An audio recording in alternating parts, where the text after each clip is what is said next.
ಎಲ್ಲರಿಗೂ ನಮಸ್ಕಾರ. ಇಂದಿನ ವಿಡಿಯೋದಲ್ಲಿ ನಾವು 9ನೇ ತರಗತಿಯ 6ನೇ ಪಾಠವಾದ ಅಧಿಕಾರ ಎಂಬ ಪಾಠದ ಪ್ರಶ್ನೋತ್ತರಗಳನ್ನು ನೋಡೋಣ. ಕೃತಿಕಾರರ ಪರಿಚಯ. ಹೆಸರು ಗಿರೀಶ್ ಕಾರ್ನಾಡ್. ಜನನ 19 ಮೇ 1938. ಸ್ಥಳ ಮಹಾರಾಷ್ಟ್ರದ ಮಾಥೇರಾನದಲ್ಲಿ.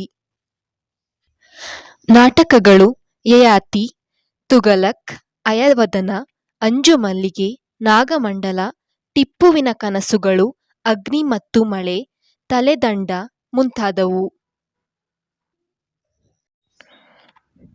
ಆತ್ಮಕಥೆ ಅಡಾಡತ ಆಯುಷ್ಯ. ಪ್ರಶಸ್ತಿ ಜ್ಞಾನಪೀಠ ಪ್ರಶಸ್ತಿ, ಕರ್ನಾಟಕ ಸಾಹಿತ್ಯ ಅಕಾಡೆಮಿ ಪ್ರಶಸ್ತಿ, ಪದ್ಮಶ್ರೀ, ಪದ್ಮಭೂಷಣ, ಕೇಂದ್ರ ಸಂಗೀತ ನಾಟಕ ಅಕಾಡೆಮಿ ಪ್ರಶಸ್ತಿ, ರಾಜ್ಯೋತ್ಸವ ಪ್ರಶಸ್ತಿ ಸೇರಿದಂತೆ ಇನ್ನು ಅನೇಕ ಪ್ರಶಸ್ತಿಗಳು ಲಭಿಸಿವೆ.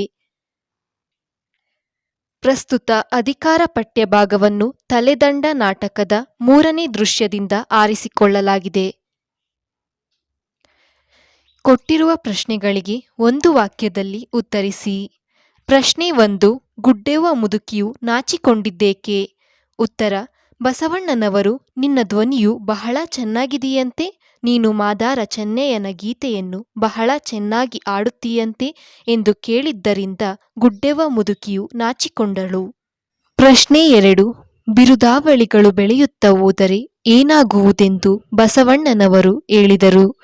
ಉತ್ತರ: ಬಿರುದಾವಳಿಗಳು ಬೆಳೆಯುತ್ತಾ ಹೋದರೆ ರಾಜ್ಯದಲ್ಲಿ ಸಿಗುವ ಅಷ್ಟೂ ಕಲ್ಲುಗಳನ್ನು ಸೇರಿಸಿದರೂ ಮಹಾರಾಜರ ಶಾಸನಗಳಿಗೆ ಸಾಕಾಗುವುದಿಲ್ಲವೆಂದು ಬಸವಣ್ಣನವರು ಹೇಳಿದರು. ಪ್ರಶ್ನೆ 3. ಮಂಚಣ್ಣ ಕ್ರಮಿತರ ಯಾವ ಮಾತಿಗೆ ಬಸವಣ್ಣನವರು ಕನಲಿದರು? ಉತ್ತರ: ಮಹಾರಾಜರು ತಮ್ಮ ಸಾಮ್ರಾಜ್ಯವನ್ನು ದಿಗಂತದಾಚೆಯವರೆಗೂ ವರ್ಧಿಸಲಿಕ್ಕೆ ಬಿರುದಾವಳಿಗಳು ಶಾಸನಗಳಿಗಿಂತ ಒಳ್ಳೆಯ ಪ್ರಚೋದನೆ ಬೇರೆಯಿಲ್ಲ. ಚೋಳ ಪಾಂಡ್ಯರ ರಾಜ್ಯ ಅಲ್ಲಿಯ ಸಂಸ್ಕೃತಿಗಿಂತ ಹೆಚ್ಚಾಗಿ ಅಲ್ಲಿಯ ಶಿಲೆಗಳ ಸಲುವಾಗಿ ಹೆಸರಾಗಿರೋದು. ನಮಗೆ ಅನುಕೂಲ ಎಂದ ಮಂಚಣ್ಣ ಕ್ರಮಿತರ ಮಾತಿಗೆ ಬಸವಣ್ಣನವರು ಕನಲಿದರು. ಪ್ರಶ್ನೆ 4. ಬಿಜ್ಜಳನು ನೇರವಾದ ಉತ್ತರವನ್ನು ಬಯಸಿ ಬಸವಣ್ಣನವರಿಗೆ ಕೇಳಿದ ಪ್ರಶ್ನೆ ಯಾವುದು? ಉತ್ತರ: ಬಿಜ್ಜಳನು ನೇರವಾದ ಉತ್ತರವನ್ನು ಬಯಸಿ ಬಸವಣ್ಣನವರಿಗೆ ಬೇರೆ ಯಾರೂ ಅರಸನಾಗಿದ್ದರೆ ನನ್ನಷ್ಟು ಸಡಿಲ ಬಿಡುತ್ತಿದ್ದನೇ ಎಂದು ಪ್ರಶ್ನಿಸಿದನು. ಪ್ರಶ್ನೆ 5. ಮಂಚಣ್ಣ ಕ್ರಮಿತರ ಪ್ರಕಾರ ಪ್ರಜೆಗಳ ಕರ್ತವ್ಯವೇನು? ಉತ್ತರ: ಮಂಚಣ್ಣ ಕ್ರಮಿತರ ಪ್ರಕಾರ ಮಹಾರಾಜರ ಕೀರ್ತಿಗೋಸ್ಕರ ಗೋಳನ್ನು ಸಹಿಸಿಕೊಳ್ಳುವುದು ಪ್ರಜೆಗಳ ಕರ್ತವ್ಯವಾಗಿದೆ. ಪ್ರಶ್ನೆ 6. ಅಧಿಕಾರಿಗಳ ಕರ್ತವ್ಯ ಯಾವುದೆಂದು ಬಸವಣ್ಣನವರು ಹೇಳಿದ್ದಾರೆ? ಉತ್ತರ: ಪ್ರಜೆಗಳ ಗೋಳನ್ನು ಮಹಾರಾಜರ ಕಿವಿಯ ಮೇಲೆ ಹಾಕುವುದು ಮಹಾರಾಜರ ಅಧಿಕಾರಿಗಳ ಕರ್ತವ್ಯವಾಗಿದೆ ಎಂದು ಬಸವಣ್ಣನವರು ಹೇಳಿದರು. ಪ್ರಶ್ನೆ 7. ಬಿಜ್ಜಳನು ಕೀಲಿ ಕೈಯನ್ನು ತೆಗೆದುಕೊಳ್ಳುವುದಿಲ್ಲವೆಂದರೆ ಏನು ಮಾಡುವೆನೆಂದು ಬಸವಣ್ಣನವರು ಹೇಳಿದರು? ಉತ್ತರ: ಬಿಜ್ಜಳನು ಕೀಲಿ ಕೈಯನ್ನು ತೆಗೆದುಕೊಳ್ಳುವುದಿಲ್ಲವೆಂದರೆ ಅರಮನೆಯೊಳಗೆ ಇರುವ ಶಿವಾಲಯದ ಲಿಂಗಕ್ಕೆ ಅರ್ಪಿಸಿ ಹೋಗುತ್ತೇನೆಂದು ಬಸವಣ್ಣನವರು ಹೇಳಿದರು. ಕೊಟ್ಟಿರುವ ಪ್ರಶ್ನೆಗಳಿಗೆ 2-3 ವಾಕ್ಯಗಳಲ್ಲಿ ಉತ್ತರಿಸಿ. ಪ್ರಶ್ನೆ 1. ಬಿಜ್ಜಳನು ಬಿರುದಾವಳಿಗಳನ್ನು ಏಕೆ ಬರೆಸಿದನು? ಉತ್ತರ: ಬಿಜ್ಜಳನು ಹೊಸ ಶಿಲಾಶಾಸನ ಬರೆಸುತ್ತಿದ್ದನು. ಅದರ ಮೇಲೆ ಬರೆಸಲು ಮಂಚಣ್ಣ ಕ್ರಮಿತರಿಗೆ ಹೇಳಿ ಬಿರುದಾವಳಿಗಳನ್ನು ಬರೆಸಿದನು. ಅಲ್ಲದೆ ಶಾಸನದ ಮೇಲೆ ಇರುವ ಬಿರುದಾವಳಿಗಳು ಸಹಸ್ರ ವರ್ಷಗಳವರೆಗೆ ಗಟ್ಟಿಯಾಗಿ ನಿಂತು ಮಹಾರಾಜರ ಕೀರ್ತಿಯನ್ನು ದಿಗಂತದವರೆಗೂ ಹಬ್ಬಿಸುವುದೆಂಬುದು ಮಂಚಣ್ಣ ಕ್ರಮಿತರ ಸಹಮತವೂ ಆಗಿತ್ತು. ಪ್ರಶ್ನೆ 2. ಬಿಜ್ಜಳನನ್ನು ಕುರಿತು ವಂದಿ ಮಾಗಧರು ಏನೆಂದು ಪರಾಕು ಮಾಡಿದರು? ಉತ್ತರ: ವಂದಿ ಮಾಗಧರು ಮಹಾರಾಜಾಧಿರಾಜ, ಕಾಳಂಜರ ಪುರಾಧೀಶ್ವರ, ಸುವರ್ಣ ಋಷಭಧ್ವಜ, ಡಮರು ತೂರ್ಯ ನಿರ್ಘೋಷಣ, ಕಲಾಚೂರ್ಯ, ವಂಶ ಕಮಲ ಭಾಸ್ಕರ, ತ್ರಯಂಬಕ ಪಾದ ಪದ್ಮ ಮಧುಪ, ಶನಿವಾರ ಸಿದ್ಧಿ, ಭುಜಬಲ ಚಕ್ರವರ್ತಿ ಬಿಜ್ಜಳ ದೇವರಾಜ ಬೋಪರ ಬೋಪರಾಕ್ ಎಂದು ಬಿಜ್ಜಳನನ್ನು ಕುರಿತು ಪರಾಕು ಮಾಡಿದರು. ಪ್ರಶ್ನೆ 3. 15 ವರ್ಷಗಳ ಹಿಂದೆಯೇ ಬಸವಣ್ಣನವರು ಬಿಜ್ಜಳನಿಗೆ ಏನೆಂದು ಹೇಳಿದ್ದರು? ಉತ್ತರ: ರಾಜ್ಯಭಾರ ಒಂದು ಕಾಯಕ.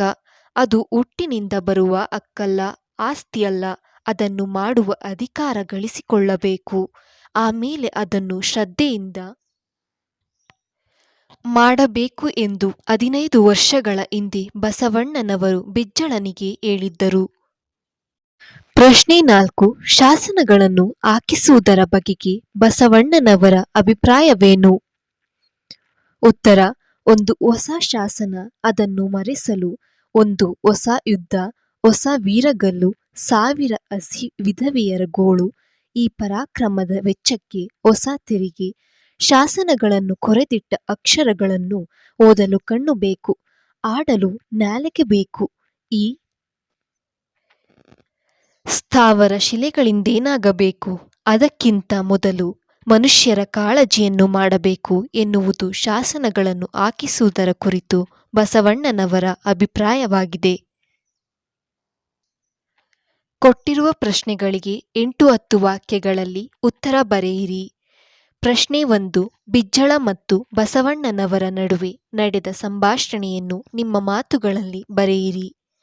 ಉತ್ತರ: ವಂದಿ ಮಾಗಧರು ಬಹುಪರಾಕಿನ ನಡುವೆ ಬಿಜ್ಜಳನು ಮಂಚಣ್ಣ ಕ್ರಮಿತರೊಂದಿಗೆ ಬಸವಣ್ಣನಿರುವಲ್ಲಿಗೆ ಬಂದು ತಾನು ಕೆತ್ತಿಸಲಿರುವ ಶಿಲಾಶಾಸನ ಬಿರುದಾವಳಿಯ ಬಗ್ಗೆ ಪ್ರಶ್ನಿಸಿದಾಗ ಬಸವಣ್ಣನವರು ಕಿವಿ ತುಳುಕುವ ಹಾಗಿದೆ, ಆದರೆ ಸಂಸ್ಕೃತ ಸ್ವಲ್ಪ ಹೆಚ್ಚಾಯಿತೆನಿಸುತ್ತದೆ ಎನ್ನುತ್ತಾರೆ.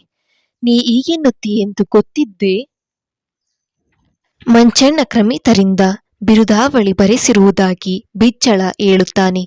ಬಿಜ್ಜಳ ಅರಮನೆಗೆ ಬರುವಂತೆ ನೀ ಬಂದರೆ ಓಲಗಕ್ಕೆ ಒಗ್ಗರಣೆ ಹಾಕಿದ ಆಗಿರುತ್ತದೆ ಎನ್ನುತ್ತಾನೆ. ಬಸವಣ್ಣನವರು: ದಣಿ, ಭಂಡಾರದ ಕೀಲಿಕೈಯನ್ನು ನಂಬಿಕೆಯಿಂದ ನನಗೆ ಒಪ್ಪಿಸಿದ್ದೀರಿ. ಈಗ ನನಗೆ ಇದು ಭಾರ ಅನಿಸುತ್ತಿದೆ. ಇದನ್ನು ಮರಳಿ ತೆಗೆದುಕೊಳ್ಳಿ ಎನ್ನುತ್ತಾರೆ. ನಾ ತಗೊಳ್ಳಲ್ಲ ಎಂದರೆ ಎಂಬ ಬಿಜ್ಜಳನ ಪ್ರಶ್ನೆಗೆ ಬಸವಣ್ಣನವರು ಅರಮನೆಯೊಳಗೆ ಇರುವ ಶಿವಾಲಯದ ಲಿಂಗಕ್ಕೆ ಅರ್ಪಿಸಿ ಹೋಗುವೆನೆನ್ನುತ್ತಾರೆ. ನೀ ಬರದೆ 4-5 ವರ್ಷಗಳಾದವು. ಮಹಾರಾಜರಿಗೂ ಬಸವಣ್ಣನಿಗೂ ಆಗಿ ಬರುವುದಿಲ್ಲ ಎಂದು ಜನರಾಡಿಕೊಳ್ಳುತ್ತಿದ್ದಾರೆ. ನಾನಿನ್ನಿಂದ ಭಂಡಾರದ ಕೀಲಿಕೈ ತೆಗೆದುಕೊಳ್ಳಲಿಲ್ಲ. ನೀನು ನನ್ನ ಅರಸೊತ್ತಿಗೆಯನ್ನು ಅಂಗಿಸಿ ವಚನ ಬರೆದು ಅನುಭವ ಗೋಷ್ಠಿಯೊಳಗೆ ಆಡಿದ್ದು ನನಗೆ ಗೊತ್ತಿದೆ ಎನ್ನುತ್ತಾನೆ. ಬಸವಣ್ಣನವರು ಭಂಡಾರದಲ್ಲಿ ದುಡಿಯುವುದು ಮಹಾರಾಜನ ಅನುಕೂಲತೆಗಾಗಿ ಅಲ್ಲ. ಸಂಪತ್ತು ರಾಜವಂಶದ ಸೊತ್ತಲ್ಲ. ರಾಜನ ಮನೆಯವರಿಗೆ ಅಲ್ಲಿ ಪ್ರವೇಶವಿರಬಾರದು. ರಾಜಕುಮಾರನ ಬಗ್ಗೆ ನನ್ನ ದೂರಿಲ್ಲ. ನನಗೆ ಅನುಭವ ಗೋಷ್ಠಿ ಕರೆಯುತ್ತಿದೆ ಎನ್ನುತ್ತಾರೆ. ಅವನನ್ನು ಯುವರಾಜ ಎಂದರೆ ತನಗೂ ರಾಣಿಗೂ ಸಮಾಧಾನ ಎನ್ನುತ್ತಾನೆ ಬಿಜ್ಜಳ. ಯುವರಾಜ ಆಗುವವನಿಗೆ ಕೆಲವು ಹೊಣೆಗಾರಿಕೆಗಳಿವೆ. ರಾಜ್ಯಭಾರ ಒಂದು ಕಾಯಕ. ಅದು ವಂಶ ಪಾರಂಪರ್ಯವಾಗಿ ಬರುವಂತಹುದಾಗಬಾರದು ಎನ್ನುತ್ತಾರೆ ಬಸವಣ್ಣ. ಬಸವಣ್ಣ 15 ವರ್ಷಗಳ ಹಿಂದೆ ಹೇಳಿದ ರಾಜ್ಯಭಾರ ಎನ್ನುವುದು ಕಾಯಕ, ಅದಕ್ಕೆ ವಂಶ ಇದ್ದರೆ ಸಾಲದು ಎಂಬ ಮಾತಿನಿಂದಲೇ ಚಾಳುಕ್ಯರನ್ನು ಸೋಲಿಸಿ ತಾನು ಕಲ್ಯಾಣದ ಚಕ್ರವರ್ತಿ ಆದದ್ದನ್ನು ಸ್ಮರಿಸುತ್ತಾನೆ ಬಿಜ್ಜಳ. ಪ್ರಶ್ನೆ 2. ಅಧಿಕಾರ ಎನ್ನುವುದು ಕಾಯಕ ಎನ್ನುವ ಭಾವನೆ ಅಧಿಕಾರ ನಾಟಕದಲ್ಲಿ ಹೇಗೆ ಮೂಡಿ ಬಂದಿದೆ? ಉತ್ತರ: ಅಧಿಕಾರದ ಕುರಿತಾದ ಚರ್ಚೆ ಮಂಚಣ್ಣ ಕ್ರಮಿತರು ಮತ್ತು ಬಸವಣ್ಣನವರ ಸಂಭಾಷಣೆಯಿಂದಲೇ ಪ್ರಸ್ತುತ ನಾಟಕದ ಸನ್ನಿವೇಶದಲ್ಲಿ ಪ್ರಾರಂಭವಾಗುತ್ತದೆ. ಮಂಚಣ್ಣ ಕ್ರಮಿತ: ನಾವು ಮಹಾರಾಜರ ಪ್ರಜೆಗಳು. ಮಹಾರಾಜರ ಕೀರ್ತಿಗೋಸ್ಕರ ಗೋಳನ್ನು ಸಹಿಸಿಕೊಳ್ಳಬೇಕೆಂದಾಗ ಬಸವಣ್ಣನವರು: ನಾವು ಮಹಾರಾಜರ ಅಧಿಕಾರಿಗಳು. ಮಹಾರಾಜರ ಪ್ರಜೆಗಳ ಗೋಳನ್ನು ಮಹಾರಾಜರ ಕಿವಿ ಮೇಲೆ ಹಾಕುವುದು ನಮ್ಮ ಕರ್ತವ್ಯ ಎನ್ನುತ್ತಾರೆ. ಅಂದರೆ ಅಧಿಕಾರದ ಸದ್ಬಳಕೆ ಆಗಬೇಕು ಎನ್ನುವುದು ಬಸವಣ್ಣನವರ ಅಭಿಮತ. ಭಂಡಾರದ ಕೀಲಿಕೈಯನ್ನು ತೆಗೆದುಕೊಳ್ಳಿ ಎಂದು ಬಸವಣ್ಣನವರು ಹೇಳಿದಾಗ ಬಿಜ್ಜಳನು: ನೀ ಬರದೆ 4-5 ವರ್ಷಗಳಾದವು. ಮಹಾರಾಜರಿಗೂ ಬಸವಣ್ಣನಿಗೂ ಆಗಿ ಬರುವುದಿಲ್ಲ ಎಂದು ಜನರಾಡಿಕೊಳ್ಳುತ್ತಿದ್ದಾರೆ. ಬಸವಣ್ಣನವರು ಭಂಡಾರದಲ್ಲಿ ದುಡಿಯುವುದು ಮಹಾರಾಜನ ಅನುಕೂಲತೆಗಾಗಿಯೇ ಅಲ್ಲ. ಸಂಪತ್ತು ರಾಜವಂಶದ ಸೊತ್ತಲ್ಲ. ರಾಜನ ಮನೆಯವರಿಗೆ ಅಲ್ಲಿ ಪ್ರವೇಶವಿರಬಾರದು. ರಾಜ್ಯಭಾರ ಎನ್ನುವುದು ಒಂದು ಕಾಯಕ. ಅದು ಹುಟ್ಟಿನಿಂದ ಬರತಕ್ಕಂತ ಹಕ್ಕಲ್ಲ. ಅದನ್ನು ಮಾಡುವ ಅಧಿಕಾರ ಗಳಿಸಿಕೊಳ್ಳಬೇಕು. ಆಮೇಲೆ ಅದನ್ನು ಶ್ರದ್ಧೆಯಿಂದ ಮಾಡಬೇಕು ಎನ್ನುತ್ತಾರೆ. ಬಸವಣ್ಣ 15 ವರ್ಷಗಳ ಹಿಂದೆ ಹೇಳಿದ ರಾಜ್ಯಭಾರ ಎನ್ನುವುದು ಕಾಯಕ, ಅದಕ್ಕೆ ವಂಶ ಇದ್ದರೆ ಸಾಲದು ಎಂಬ ಮಾತಿನಿಂದಲೇ ಚಾಳುಕ್ಯರನ್ನು ಸೋಲಿಸಿ ತಾನು ಕಲ್ಯಾಣದ ಚಕ್ರವರ್ತಿ ಆದದ್ದನ್ನು ಸ್ಮರಿಸುತ್ತಾನೆ ಬಿಜ್ಜಳ. ಹೀಗೆ ಅಧಿಕಾರ ಎನ್ನುವುದು ಕಾಯಕ ಎನ್ನುವ ಭಾವನೆ ಅಧಿಕಾರ ನಾಟಕದಲ್ಲಿ ಮೂಡಿಬಂದಿದೆ. ಪ್ರಶ್ನೆ 3. ಬಸವಣ್ಣ ಮತ್ತು ಮಂಚಣ್ಣ ಕ್ರಮಿತರ ವ್ಯಕ್ತಿತ್ವವನ್ನು ವರ್ಣಿಸಿರಿ. ಉತ್ತರ: ನಾಟಕದ ಪ್ರಾರಂಭದಲ್ಲಿ ಗುಡ್ಡೆವ್ವ ಮುದುಕಿಗೆ ಸೊಸೆಯನ್ನು ಹೇಗೆ ಸಂಭಾಳಿಸಬೇಕೆಂದು ತಿಳಿಸುತ್ತಾ ಬಸವಣ್ಣನವರು ಸಮಾಜದಲ್ಲಿ ಹಿರಿಯರು ಕಿರಿಯರಿಗೆ ಹೇಗೆ ಮಾರ್ಗದರ್ಶನ ಮಾಡಬೇಕೆಂದು ಹೇಳುತ್ತಾರೆ. ಬಿಜ್ಜಳನು ಬಿರುದಾವಳಿಗಳ ಬಗ್ಗೆ ಕೇಳಿದಾಗ ರಾಜನು ಹೀಗೆ ಬಿರುದಾವಳಿಗಳನ್ನು ಬೆಳೆಸಿಕೊಳ್ಳುತ್ತಾ ಹೋದರೆ ರಾಜ್ಯದಲ್ಲಿರುವ ಎಲ್ಲ ಕಲ್ಲುಗಳನ್ನು ಸೇರಿಸಿದರೂ ಸಾಕಾಗಲಿಕ್ಕಿಲ್ಲ ಎಂದು ನಿಷ್ಠುರವಾಗಿ ಹೇಳುವ ಮೂಲಕ ರಾಜನಿಗೆ ಬಿರುದುಗಳಿಗಿಂತ ಒಳ್ಳೆಯ ಆಡಳಿತ ನೀಡುವುದು ಮುಖ್ಯ ಎಂಬ ಸಂದೇಶ ನೀಡುತ್ತಾರೆ. ಅಧಿಕಾರದಲ್ಲಿರುವವನು ಪ್ರಜೆಗಳ ಗೋಳನ್ನು ಕೇಳಿಸಿಕೊಳ್ಳಬೇಕು, ಸ್ಪಂದಿಸಬೇಕು ಎನ್ನುತ್ತಾರೆ ಬಸವಣ್ಣ. ಮೊದಲು ಮನುಷ್ಯರ ಕಾಳಜಿ ಮಾಡಬೇಕು. ರಾಜ್ಯಭಾರ ಕಾಯಕವಾಗಬೇಕು. ಸಂಪತ್ತು ರಾಜವಂಶದ ಸೊತ್ತಾಗಬಾರದು. ರಾಜನ ಅಧಿಕಾರದಲ್ಲಿ ಆಡಳಿತದಲ್ಲಿ ಅವನ ಮನೆಯವರು ಪ್ರವೇಶ ಮಾಡಬಾರದು. ಅಧಿಕಾರ ಗಳಿಸಿಕೊಂಡ ನಂತರ ಅದನ್ನು ಶ್ರದ್ಧೆಯಿಂದ ನಿಭಾಯಿಸಬೇಕು ಎಂಬುದನ್ನು ಬಿಜ್ಜಳನಿಗೆ ನಿಷ್ಠುರವಾಗಿ ನೇರವಾಗಿ ಹೇಳುತ್ತಾರೆ.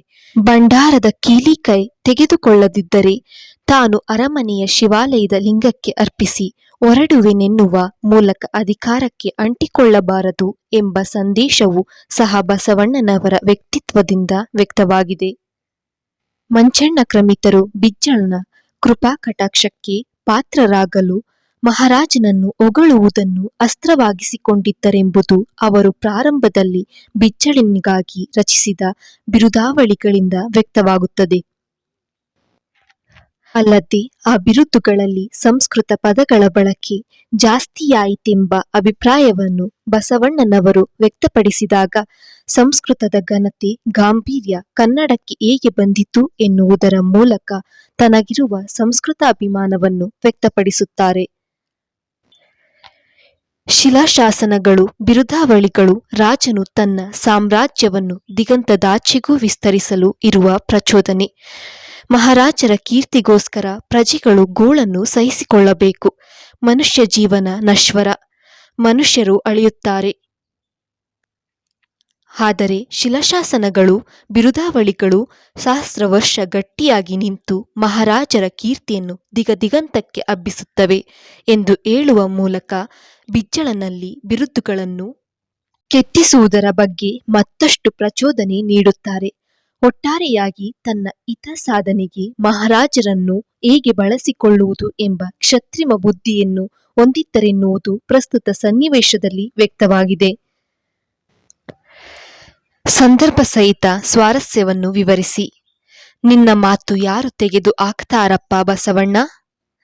ಆಯ್ಕೆ: ಈ ವಾಕ್ಯವನ್ನು ಗಿರೀಶ್ ಕಾರ್ನಾಡರು ಬರೆದಿರುವ ತಲೆದಂಡ ನಾಟಕದಿಂದ ಆಯ್ದ ಅಧಿಕಾರ ಎಂಬ ಗದ್ಯ ಭಾಗದಿಂದ ಆರಿಸಿಕೊಳ್ಳಲಾಗಿದೆ. ಈ ಮಾತನ್ನು ಗುಡ್ಡೆವ್ವ ಮುದುಕಿಯು ಬಸವಣ್ಣನವರಿಗೆ ಹೇಳಿದಳು. ಸಂದರ್ಭ: ಗುಡ್ಡೆವ್ವ ಮುದುಕಿಗೆ ಸಮಾಧಾನ ಮಾಡುತ್ತಾ ಬಸವಣ್ಣನವರು, ನಿನ್ನ ಸೊಸೆ ಇನ್ನೂ ಸಣ್ಣವಳು ಆಗಿರುವಾಗ ನೀನು ಸ್ವಲ್ಪ ಸಂಭಾಳಿಸಿಕೊಳ್ಳಬೇಕು. ನನ್ನ ಮಾತು ಕೇಳುವ ಆಗಿದ್ದರೆ ಒಂದು ಮಾತು ಹೇಳುತ್ತೇನೆ ಎಂದಾಗ ಗುಡ್ಡೆವ್ವ ಮುದುಕಿ ಮೇಲಿನಂತೆ ಹೇಳಿದಳು. ಸ್ವಾರಸ್ಯ: ಗುಡ್ಡೆವ್ವ ಮುದುಕಿಯು ಬಸವಣ್ಣನವರ ಮೇಲಿಟ್ಟಿರುವ ಅಭಿಮಾನ, ಅವರ ಮಾತಿನ ಮೇಲೆ ಅವಳಿಗಿರುವ ಗೌರವ ಇಲ್ಲಿ ಸ್ವಾರಸ್ಯಪೂರ್ಣವಾಗಿ ಮೂಡಿಬಂದಿದೆ. ಆಮ್ಯಾಲೆ ನಿನಗೇನನಿಸುತ್ತದ ಹೇಳು ಆತಾ? ಆಯ್ಕೆ: ಈ ವಾಕ್ಯವನ್ನು ಗಿರೀಶ್ ಕಾರ್ನಾಡರು ಬರೆದಿರುವ ತಲೆದಂಡ ನಾಟಕದಿಂದ ಆಯ್ದ ಅಧಿಕಾರ ಎಂಬ ಗದ್ಯಭಾಗದಿಂದ ಆರಿಸಿಕೊಳ್ಳಲಾಗಿದೆ. ಈ ಮಾತನ್ನು ಬಸವಣ್ಣನವರು ಗುಡ್ಡೆವ್ವ ಮುದುಕಿಗೆ ಹೇಳಿದ್ದಾರೆ.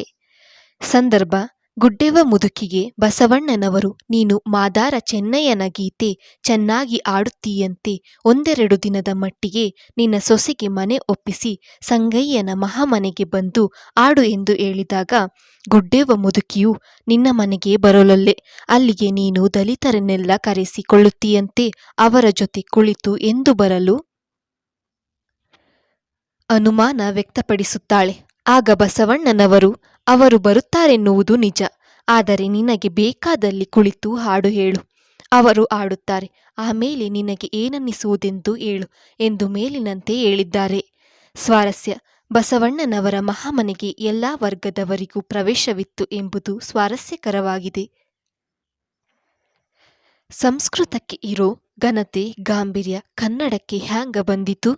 ಆಯ್ಕೆ: ಈ ವಾಕ್ಯವನ್ನು ಗಿರೀಶ್ ಕಾರ್ನಾಡರು ಬರೆದಿರುವ ತಲೆದಂಡ ನಾಟಕದಿಂದ ಆಯ್ದ ಅಧಿಕಾರ ಎಂಬ ಗದ್ಯಭಾಗದಿಂದ ಆರಿಸಿಕೊಳ್ಳಲಾಗಿದೆ. ಈ ಮಾತನ್ನು ಮಂಚಣ್ಣ ಕ್ರಮಿತ ಹೇಳಿದ್ದಾನೆ. ಸಂದರ್ಭ: ಬಿಜ್ಜಳ ದೊರೆಯು ಬಸವಣ್ಣನವರಿಗೆ ಹೊಸ ಶಿಲಾಶಾಸನದ ಮೇಲಿರುವ ನಮ್ಮ ಹೊಸ ಬಿರುದಾವಳಿ ಹೇಗಿದೆ ಎನ್ನುತ್ತಾನೆ. ಆಗ ಬಸವಣ್ಣನವರು ಕಿವಿ ತುಂಬಿ ತುಳುಕುವ ಹಾಗಿದೆ ಎನ್ನುತ್ತಾರೆ. ಆಗ ಮಂಚಣ್ಣ ಕ್ರಮಿತರು, ಆದರೂ ಮಹಾರಾಜರ ಪರಾಕ್ರಮ ಬಲ್ಲವರಿಗೆ ಸ್ವಲ್ಪ ಕೊರತೆ ಎನ್ನಿಸಬಹುದು, ಸಂಸ್ಕೃತ ಬಳಕೆ ಹೆಚ್ಚಾಯಿತೋ ಏನೋ ಎನ್ನುತ್ತಾರೆ. ಬಿಜ್ಜಳನು, ನೀನು ಹೀಗೆ ಹೇಳುವೆಯೆಂದು ಗೊತ್ತು, ಆದ್ದರಿಂದ ಹೊಸ ಶಿಲಾಶಾಸನ ಬರೆಸುವಾಗ ಮಂಚಣ್ಣ ಕ್ರಮಿತರಿಗೆ ಬಿರುದಾವಳಿಗಳನ್ನು ರಚಿಸಲು ಹೇಳಿದ್ದೆ ಎನ್ನುತ್ತಾರೆ. ಆಗ ಮಂಚಣ್ಣ ಕ್ರಮಿತರು ಮೇಲಿನಂತೆ ಹೇಳುತ್ತಾರೆ. ಸ್ವಾರಸ್ಯ: 12ನೆಯ ಶತಮಾನದಲ್ಲಿ ಕನ್ನಡಕ್ಕಿಂತಲೂ ಸಂಸ್ಕೃತದ ಮೇಲೆ ಪಂಡಿತರ ಒಲವು ಹೆಚ್ಚಾಗಿತ್ತು ಎಂಬುದು ಮಂಚಣ್ಣ ಕ್ರಮಿತರ ಮಾತಿನಿಂದ ವ್ಯಕ್ತವಾಗಿದೆ. ನಾ ಭಂಡಾರದಲ್ಲಿ ದುಡಿಯೋದು ಬಿಜ್ಜಳ ಮಹಾರಾಜರ ಅನುಕೂಲತೆಗಾಗಿ ಅಲ್ಲ. ಆಯ್ಕೆ: ಈ ವಾಕ್ಯವನ್ನು ಗಿರೀಶ್ ಕಾರ್ನಾಡರು ಬರೆದಿರುವ ತಲೆದಂಡ ನಾಟಕದಿಂದ ಆಯ್ದ ಅಧಿಕಾರ ಎಂಬ ಗದ್ಯಭಾಗದಿಂದ ಆರಿಸಿಕೊಳ್ಳಲಾಗಿದೆ. ಸಂದರ್ಭ: ಬಿಜ್ಜಳನು ಬಸವಣ್ಣನವರಿಗೆ 4-5 ವರ್ಷಗಳಿಂದ ಹಬ್ಬ ಹರಿದಿನ ಬಿಟ್ಟರೆ ನೀನು ಅರಮನೆಯ ಕಡೆ ಬರುವುದಿಲ್ಲ, ನಾನು ಯಾಕೆ ಅಂತ ಕೇಳಿಲ್ಲ, ಮಹಾರಾಜರಿಗೂ ಬಸವಣ್ಣನವರಿಗೂ ಆಗುತ್ತಿಲ್ಲ ಎಂದು ಇಡೀ ರಾಜ್ಯ ಮಾತಾಡಿಕೊಳ್ಳುತ್ತಿದೆ, ಆದರೂ ನಾನು ಭಂಡಾರದ ಕೀಲಿ ಕೈ ತೆಗೆದುಕೊಂಡಿಲ್ಲ, ನಮ್ಮ ಅರಸೊತ್ತಿಗೆಯನ್ನು ಅಂಗಿಸಿ ನೀ ವಚನ ಬರೆದು ಅನುಭವ ಗೋಷ್ಠಿಯೊಳಗೆ ಆಡಿರುವುದು ನನಗೆ ಗೊತ್ತು ಎಂದಾಗ ಬಸವಣ್ಣನವರು ಮೇಲಿನಂತೆ ಉತ್ತರಿಸುತ್ತಾ, ಸಂಪತ್ತು ರಾಜವಂಶದ ಸೊತ್ತಲ್ಲ ಎನ್ನುತ್ತಾರೆ. ಸ್ವಾರಸ್ಯ: ತಾನು ಮಹಾರಾಜರ ಅಧಿಕಾರಿಯಾಗಿದ್ದರೂ ಪ್ರಜೆಗಳಿಗಾಗಿ ದುಡಿಯುತ್ತಿರುವುದು ಮತ್ತು ರಾಜನು ಪ್ರಜೆಗಳ ಪಾಲಕ ಎಂಬುದು ಬಸವಣ್ಣನವರ ಮಾತಿನ ಸ್ವಾರಸ್ಯವಾಗಿದೆ. ಹೊಸ ಪದ್ಧತಿ ಇದ್ದಿತು ಮಹಾಸ್ವಾಮಿ, ನಾನಿನ್ನೂ ಕಲಿತಿಲ್ಲ. ಆಯ್ಕೆ: ಈ ವಾಕ್ಯವನ್ನು ಗಿರೀಶ್ ಕಾರ್ನಾಡರು ಬರೆದಿರುವ ತಲೆದಂಡ ನಾಟಕದಿಂದ ಆಯ್ದ ಅಧಿಕಾರ ಎಂಬ ಗದ್ಯಭಾಗದಿಂದ ಆರಿಸಿಕೊಳ್ಳಲಾಗಿದೆ. ಈ ಮಾತನ್ನು ಬಸವಣ್ಣನವರು ಬಿಜ್ಜಳನಿಗೆ ಹೇಳುತ್ತಾರೆ. ಸಂದರ್ಭ: ರಾಜಕುಮಾರನ ಪ್ರವೇಶದಿಂದಲ್ಲ, ಅನುಭವ ಗೋಷ್ಠಿಯು ತನ್ನನ್ನು ಕರೆಯುತ್ತಿರುವುದರಿಂದ ತಾನು ಅಲ್ಲಿಗೆ ಹೋಗಬೇಕೆಂದು ಬಸವಣ್ಣನವರು ಹೇಳಿದಾಗ ಬಿಜ್ಜಳನು, ರಾಜಕುಮಾರನೆನ್ನುವ ಬದಲು ಯುವರಾಜ ಎಂದು ಕರೆದರೆ ತನಗೂ ನೆಮ್ಮದಿ, ರಾಣಿಗೂ ತೃಪ್ತಿ ಎನ್ನುತ್ತಾನೆ. ಬಸವಣ್ಣನವರು ರಾಜಕುಮಾರನಿಗೆ ಯುವರಾಜ ಪಟ್ಟ ಕಟ್ಟಿದ್ದು ತನಗೆ ಗೊತ್ತಿಲ್ಲ ಎನ್ನುತ್ತಾರೆ. ರಾಜಧಾನಿಯಲ್ಲಿ ಒಬ್ಬನೇ ರಾಜಪುತ್ರನಿದ್ದಾಗ ಅವನನ್ನು ಯುವರಾಜ ಎಂದು ಬಿಜ್ಜಳನು ಹೇಳಿದಾಗ ಬಸವಣ್ಣನವರು ಮೇಲಿನಂತೆ ಹೇಳುತ್ತಾ, ಯುವರಾಜನಾಗುವವನಿಗೆ ಕೆಲವು ಹೊಣೆಗಾರಿಕೆಗಳಿವೆ ಎನ್ನುತ್ತಾರೆ. ಸ್ವಾರಸ್ಯ: ಅಧಿಕಾರ ವಂಶ ಪಾರಂಪರ್ಯವಾಗಿ ಬರುವಂಥದ್ದಲ್ಲ, ಯುವರಾಜನಾಗುವ ವ್ಯಕ್ತಿಗೆ ಕೆಲವು ಹೊಣೆಗಾರಿಕೆ ಇರುತ್ತದೆ ಎನ್ನುವುದನ್ನು ಬಸವಣ್ಣನವರು ಹೇಳಿರುವುದು ಇಲ್ಲಿ ಸ್ವಾರಸ್ಯಪೂರ್ಣವಾಗಿ ಮೂಡಿಬಂದಿದೆ. ರಾಜ್ಯಭಾರ ಅಂದರ ಕಾಯಕ, ಅದಕ್ಕ ವಂಶ ಇದ್ದರ ಸಾಲದು. ಆಯ್ಕೆ: ಈ ವಾಕ್ಯವನ್ನು ಗಿರೀಶ್ ಕಾರ್ನಾಡರು ಬರೆದಿರುವ ತಲೆದಂಡ ನಾಟಕದಿಂದ ಆಯ್ದ ಅಧಿಕಾರ ಎಂಬ ಗದ್ಯಭಾಗದಿಂದ ಆರಿಸಿಕೊಳ್ಳಲಾಗಿದೆ. ಈ ಮಾತನ್ನು ಬಿಜ್ಜಳನು ಬಸವಣ್ಣನವರ ಮಾತನ್ನು ಸ್ಮರಿಸುತ್ತಾ ಹೇಳುತ್ತಾನೆ.